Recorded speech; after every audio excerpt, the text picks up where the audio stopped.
Hello everybody and welcome to my channel. Today we're going to be doing my August 2024 reading wrap up. I have got a new light. I got a new light because I could not find how to purchase a cord for the other light because that's what I'm missing. We're gonna be testing the waters with how this looks. I think it's already a little clearer because I can see my skin better, which I don't know if is the best thing. Hopefully that means it's a little less grainy. Because it's been pretty grainy since I moved into this new house and I lost the cord in the old house. It's somewhere here. I'm gonna find it probably in the next week because I bought something new. That's normally how it happens. But this light is like way different, so I'm still trying to figure out what works best, what area in the house works best, and like how it looks. So anyway, with that being said, we're gonna get into the reading wrap up. I read quite a few things this month. Let me see, 1, 2, 3, 4, 5, 6, 7, 8, 9, 10 things. It seems like I read way more because I read both House of Sky and Breath and House of Flame and Shadow, which are both 900 pages each, which is basically 2 books each. So pretty much kind of like 12 things, but then I did read a short story, so more like 11 if you're backing it up. But I just read a lot of big chunky things I feel like this month, and some very highly anticipated books this month. No 5 stars. No 5 stars. I don't think any 1 star. I have a 1.5. I have a 1.5 on this list, but no 1 stars. And I did have quite a few DNFs. I did have quite a few DNFs. I am the DNF queen this year. I am live, laugh, loving through my DNF era. And you know what? It's a great time. I have not read as many 1 stars this year because I've been DNFing. And they're actually, it's funny because there's a book on this list that I should have DNF'd, and I ended up giving it a 2 star. Like, I know, I wanted to DNF it, but I was like, no, I'm not going to. I should have known.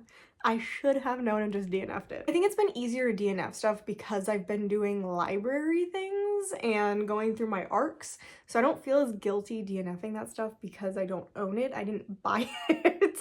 So that's kind of like very much less guilt-ridden for DNFing things that I haven't physically spent money on. That just went crashing, that pile. So let's talk about the things that I DNF'd first. The ones that I don't physically have. Oh, okay, I did DNF this one that I was really sad about. The Villain Edit. This one sounded so good. I got this from Book of the Month for audiobook. I was doing some of their audiobook things. I've been enjoying audiobooks a bit more than I normally have been. I tried reading The Villain Edit, and this is like something that should be right up my alley. It is following our main character who goes on a Bachelor style show, and they give her the villain edit, but she kind of is a villain. Like, she thinks she's so much better than everybody else, and I think that was my main problem with this. What I was expecting was our main character to go onto the show and be like this super, super nice person, but be kind of too honest, and then that's what they take and they give her the villain edit based off of that stuff. But the way that she actually thinks and talks about these other women, she literally is kind of the villain. Like, I don't like her, and I did not like that premise, that I feel like you were supposed to feel kind of bad for her because she was getting the villain edit, when in my opinion, she deserved the villain edit. So I DNF this one probably 30% in because I could not stand the main character. And if I'm not having fun with the main character, I'm not going to continue reading it. So that was a big bummer because it should have been everything that I loved, but I just think it was executed very poorly. Next up, I was trying different types of horror this month, kind of, because I think I just don't like horror books. That's where we're kind of getting to, is that I don't enjoy horror books in general. I have decided I will not be buying any more horror books at all. So the only ones that I'll get are probably the ones that are coming in Evernight potentially, and then maybe next year with the Owl Crate horror subscription. But it just depends. I might cancel my Evernight and not get the Owl Crate horror subscription. I don't think I like horror in book format. It's really sad because I love horror movies. Like, I don't get it. I don't get what the disconnect there is with that. I ended up attempting to read Tombs by Junji Ito. Didn't like it, and I also just don't like short story collections, so I think that also probably hurt my liking it. So I read a couple of the stories and I just wasn't enjoying myself, so I DNF'd the collection. I'm not intending to read any more Junji Ito because I just don't think the stories or the style are for me, so I was really sad about that. Oh, the big one that I DNF'd. Okay, so I got an arc of Kayla Cottingham's new book, practical rules for cynical witches.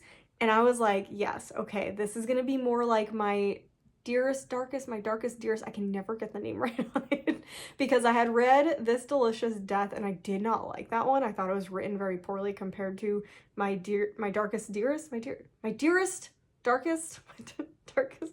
I don't know, my DD. TD. And so I was hoping that the writing of the new one would be more my dearest, darkest and not like This Delicious Death, but it was definitely more like This Delicious Death. It was just such amateur writing. I couldn't stand it. It's following our main character who is learning to be a witch, and she goes, it's such a cool premise, learning to be a witch, and she's given like this, all witches when they get to a certain age are given a like trial kind of thing that they have 6 months or so to complete, and so she wants to break her family's curse, but then something happens where she has to do something else. And so it sounds so good. It sounds so good. The writing is so young. It's so middle grade feeling.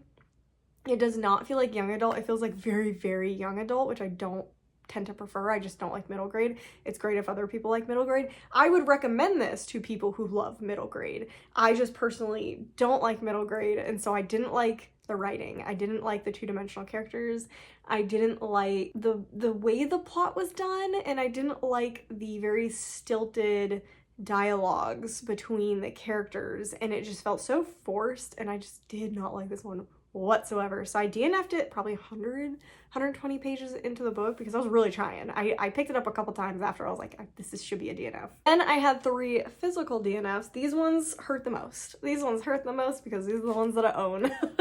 So first off, you guys know I DNF'd her book club pick. I DNF'd A Tempest of Tea. I get why people don't like this. This is so bad. This is so bad. It just felt like a draft of a draft. I don't know what this author was thinking. The characters are so one-dimensional. Did I say two-dimensional before? I don't, which one works better, one-dimensional or two-dimensional? The characters don't pop out of the page. They are so boring. Again, the dialogue was stilted. It felt so forced. It felt like this author was trying to remake Six of Crows and very unsuccessfully. The characters were so difficult to form any type of attachment to, especially our main character. She just was so annoying, and she was like like there's a difference between being cool and trying to be cool, and Arthi as a main character felt like she was trying to be cool, and that's not cool. Like, that's not cool to read.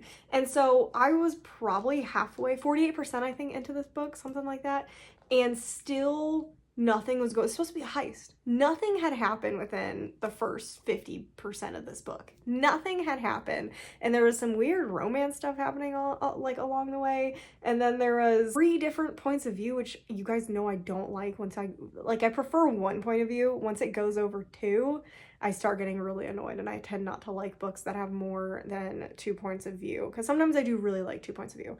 But once I get to 3, that's when I start like, you have to do it really well for it to be good. This was not done well. Pretty much everything wrong you could find with a fantasy book, this was it. This was unfortunately it. This would have probably been a 1 or 2 stars if I had finished this book. So I was like, I'm not gonna do that to myself. Next one that I DNF'd was by no fault of the book or the author. This was on me. This was on me.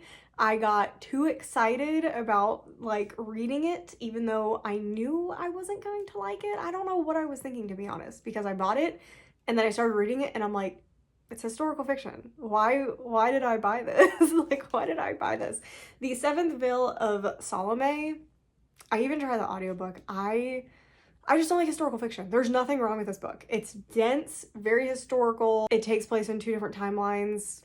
I just don't personally enjoy stories like this. I think a lot of people will. I think this was very well written. I just did not vibe with anything that was going on, and I knew I wouldn't have. I don't know why I thought this was a good idea. And then the last one humbled me. The last one definitely humbled me because this has super low ratings on Goodreads, and I went into this thinking that I was gonna be the one who was gonna like it, because sometimes when people rate stuff low, I end up really liking it. So I'm like, okay, this is probably just people don't understand the book. People probably just don't get it, because this was the first romantasy book that Fairy Loot included in their subscription, and a lot of people thought it wasn't really romantasy. So I was like, okay, maybe it's just a bunch of disgruntled customers. This was bad. This was so bad. Lore of the Wilds. I was trying to read this for my book that has a forest on the cover, and I love the cover and I love the premise of this one. This was really, really bad. Like, yikes. This, I don't even know where to start with this one. Basically, a lot of my same problems with A Tempest of Tea were my problems with this. And I read where it's going, and I didn't really like where it's going. And it kind of tried to shove two ACOTAR books into one. Like, the romance was very ACOTAR. If you know, you know.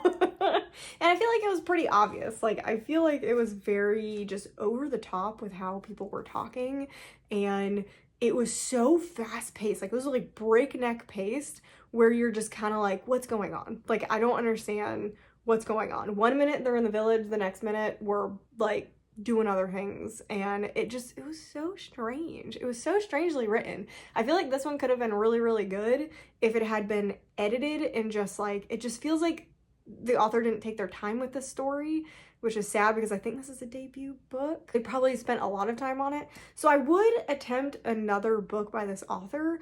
I would be nervous. I do think this author should consider looking into writing young adult, because it did feel young adult. I just feel like they were trying to lean too much into the romantasy aspect of this. It was very insta-lovey feeling. And I think the thing is, the sad part is, I think a second book in the series could actually be better than this first book, but I just couldn't make it through the first book to get to a second book, which is the problem. It just didn't work for me. I was very sad about it, especially because this is such a gorgeous edition of this book. Very sad. I'm very, very sad. So yeah, those were all super bummers. Those were all super bummers. Again, except for the 7th Veil of Salome, I think a lot of people will probably actually like that one. I just like got excited about Silvia Moreno Garcia putting a new book out, because I haven't liked one that she's written since Mexican Gothic. So I was hoping, I was like, oh, maybe I'll really like this one. Nope, wasn't my genre to read. All right, moving on to the books that we actually read this month. So easy with ones that I least liked up to the ones that I most liked, which is not, it's not good. It's not great, because our art of 5 stars, which is really sad. There is like a 4.25, but I think that's the highest I gave one of these. So starting off at the very bottom with a 1.5, we have Bury Your Gaze. Like I said, trying horror, realizing horror books are probably just not for me. I just hated everything about this. Okay, I didn't hate everything about it. The reason I got a 1.5 is because I did like the representation, and it talks about how these popular shows will kill off gay characters to basically exploit. And for some reason, like, producers and stuff think it's more impactful for gay love interests to die and profess their love than to just, you know, stay alive and be happy. It's something that's been happening a lot in TV and movies. You can go, there's like, I don't want to say it because I feel like it would ruin it, but there was a TV show that everyone really, really liked. I think it's on Netflix now. I don't know what it's on. It's over now, but there was 2 prominent gay characters, and I think one of them was killed off, and it was like a big deal. So it's just something that happens in media a lot for, it seems like, no purpose. So I love how we explored that. Everything else about the book I didn't like. I just thought it was weird. I thought it was so strange, and I hated where the story went. I loved the beginning, although I don't love the writing style of this book. Like, I definitely wouldn't pick up another book by Chuck Tingle just because I don't like the writing style either. It just didn't work for me. But on top of that, I just don't think I like horror books. And so for me, I feel bad rating this a 1.5 because, again, I think it's on me, but I should have liked this. It's about cursed movie sets almost kind of things happening, but I just really hated the weird storyline in this. And I think it was supposed to be going for satirical, and and normally I like satirical kind of stuff. I just didn't like it. Next up, we have a 2-star, Daughter of Mine. This is the one that I should have DNF'd.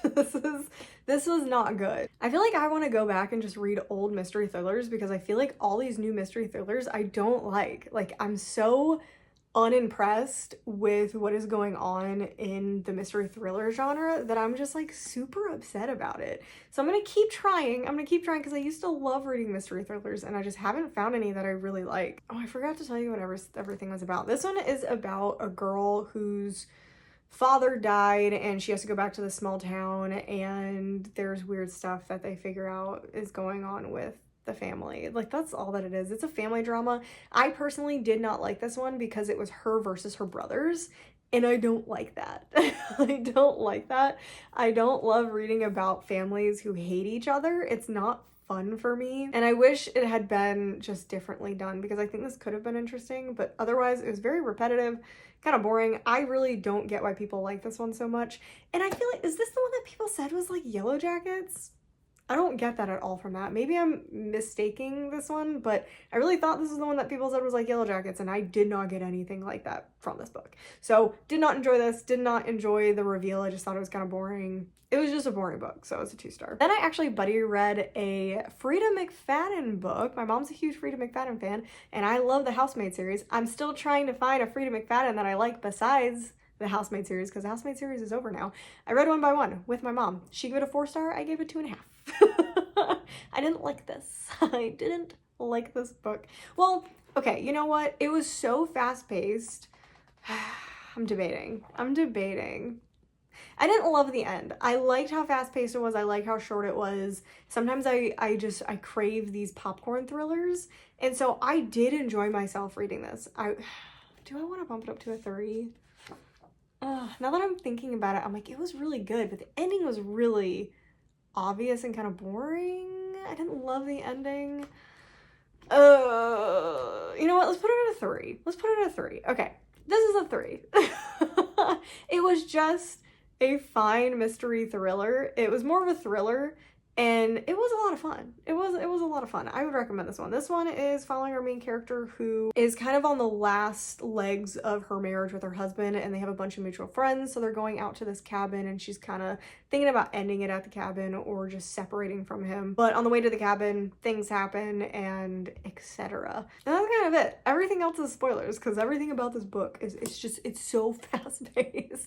So I did enjoy this one, just it's not gonna stick in my memory for very long. Okay, so that was a 3, so I kind of technically went out of order. The other 2.5 that I have is Vilist Things by Chloe Gong. This devastates me. I gave Immortal Longings a 4-star. I really enjoyed my time reading that book, and the cliffhanger of that book is one of the best cliffhangers I've ever read. The problem is everything that was convoluted and annoying in book 1, which there was plenty of, was multiplied by 1,000 in Vilist Things. I cannot believe how much I did not like this book. This book should have been so good, especially with how that first book ended, but it was so boring and dragged out. And then again, like I said, the stuff that was kind of goofy in the first book was just made more complicated and more goofy. And I would not recommend people read this if you didn't like the first one. I would only recommend Vilist Things to people who loved the first book. If you gave Immortal Longings a 4 or a 5, I would recommend reading Vilist Things. If you gave it anything under a 4, I would recommend DNFing the series. That is how bad Vilist Things was. I can't, like, I literally can't with what happened in that book, especially the end. It's just so bizarre. It was so strange and bizarre, the direction that Chloe Gong chose to go with this book. It should have been so good. It should have been so good with how it ended, and it was just really bad. It was really bad. Moving on to our 3 stars. First up, we have the short story that I read. I'm trying to read through the 2 Amazon collections. I think they're both sci-fi collections, and I don't remember which one this one was from. But this is Just Out of Jupiter's Reach. I gave this a 3-star because it was just very depressing. I love the story behind it. It's following a group of people who have, how do I explain this? It's sci-fi. It's very out there sci-fi. They have been picked for this mission where they're going to be out in space alone on this DNA matched created spaceship that's like a sentient thing, and it is bonded to her, that it's made from her DNA, like, kind of thing. and they have to be out there for 10 years alone, but they decide to let all of the people, because I think it's like eight people, something like that, come together at the 5-year mark and talk about their experience, and they have a week together where they can actually do things. They're allowed pets, stuff like that, but other than that, they have no human contact except for this 1 week where they're going to talk, and it's basically the short stories taking place on that week that they're getting to know each other and talking, and it's very interesting. It talks about the human experience and what people are willing to do for money, but also, like, is money really that important? I think I just needed something a little less depressing and have a little bit more of like a hopeful, I feel like there was a little bit of hope, but overall I was just like, I left the story feeling very upset. So it was really good. It was really different, but it was just not what I go in reading sci-fi like to read. It wasn't a fun time. It was a, wow, I am having an existential crisis now. Like, that's where it left me. The next 3 you guys know about, I feel like, if you watched my Sarah J. Maas video. House of Sky and Breath. This was not good. It probably is more like a 2, but I love the way she writes books. I don't know what it is, even though this is bad. This is arguably a really, really bad book and probably should be actually a 1 or a 2. This is just, I don't even know how to explain this. It's following the first one, which is House of Earth and Blood. I was like, what is that book called?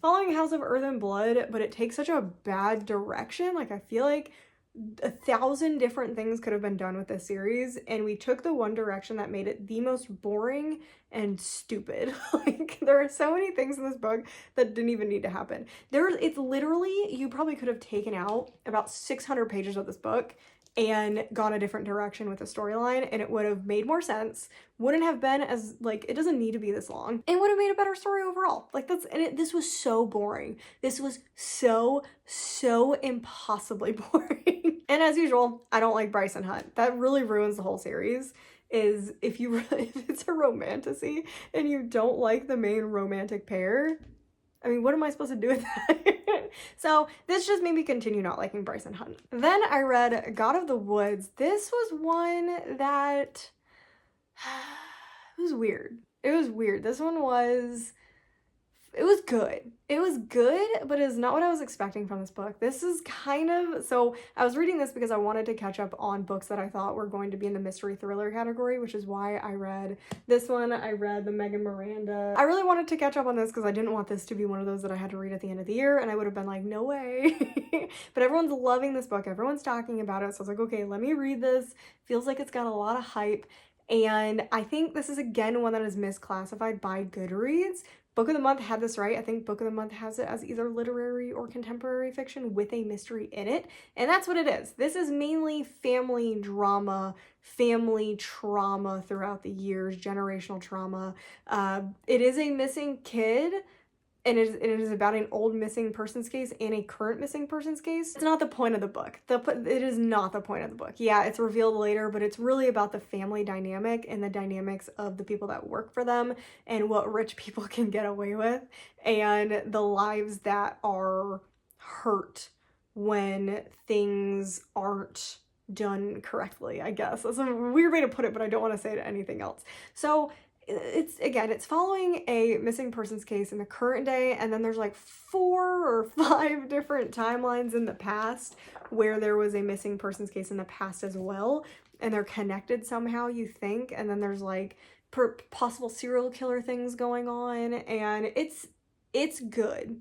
It's good, but it's not great, which is why it got a 3-star. I'm gonna remember it okay. Like, I was gonna say fondly, but kind of. It was too long. Again, it was another really, really long book, but it was really good, just not, I wouldn't read it again.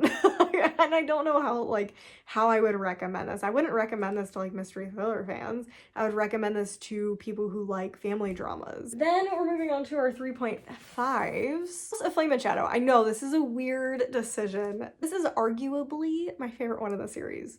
It's still bad. It's still bad, but I had to rate it higher than the other 2 because I read this one the fastest. I had the most fun with this.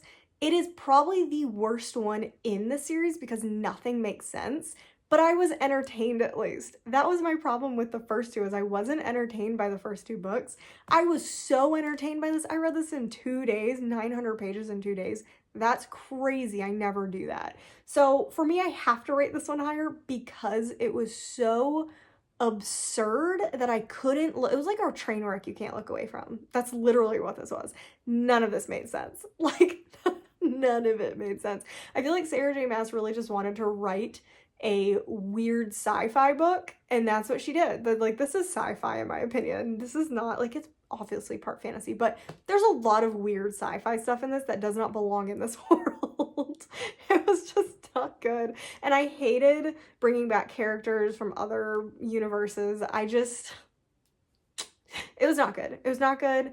I'm gonna read the hell out of the rest of the series. When the next one comes out, I'll be reading it. Am I gonna be happy about it? Probably not, but whatever. And moving on to our surprise 4-star. I have a 4-star and then a 4.25.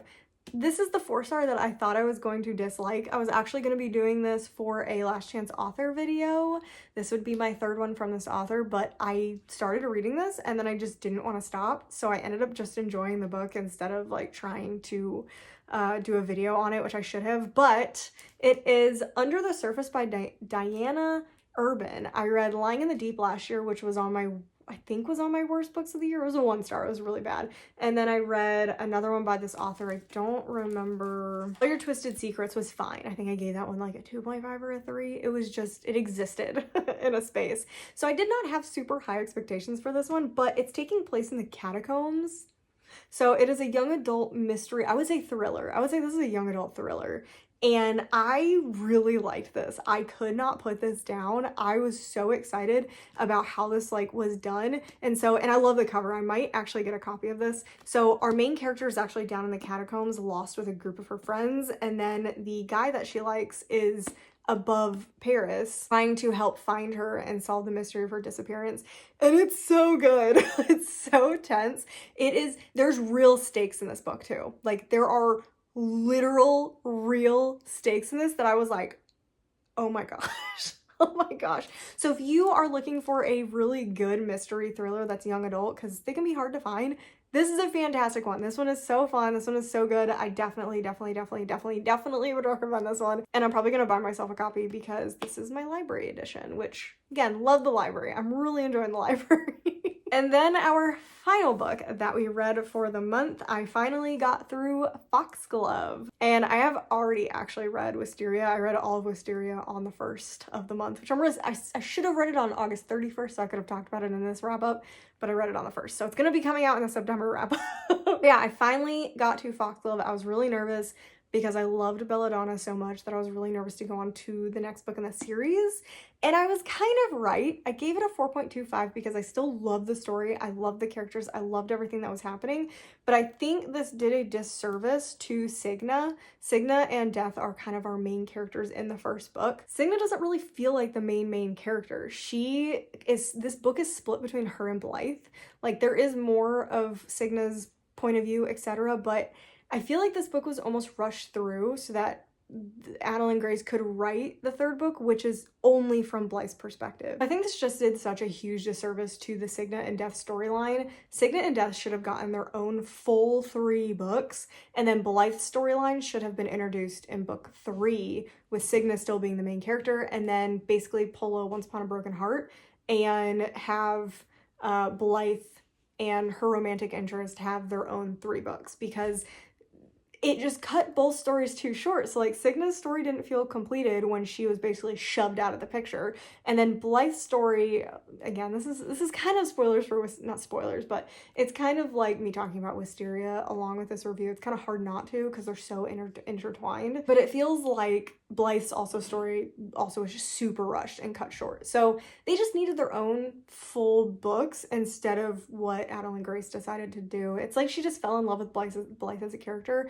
and got bored with writing Signa. So that was a huge bummer. It's still great, and Wisteria was great, but it just needed, both characters needed their own thing when it felt like they were just, it was not done well. It wasn't executed super well for either of the characters, but I still really enjoyed them, and it's probably one of my favorite book series as a whole because it's just really, really good. So that is everything that I read in August. I feel like it was a good and bad reading month. Like, I feel like I got through a lot of backlisted books, especially the Sarah J Maas books, but I didn't love really anything except for Foxglove, and I liked Under the Surface, but otherwise it was just kind of so mediocre, and I'm really disappointed that I didn't love anything like as much as I wanted to. So I'm really hoping that September is better. I'm really hoping. I would definitely rather quality over quantity, and I feel like this is definitely a quantity month, so I'm hoping September will be a quality month. So anyway, that is everything I have for you today. I am going to be filming a TBR because of the magical readathon, so definitely look out for that. This will come out first, then that will come out. I'm pretty excited for September, so hopefully reading goes really well, and hopefully you guys had a good reading month. Definitely let me know down in the comments down below what you guys read for August, what your favorite book was, what your least favorite book is. Make sure you subscribe so you don't miss any future content, and like the video if you enjoyed it, and I'll see you guys in the next video.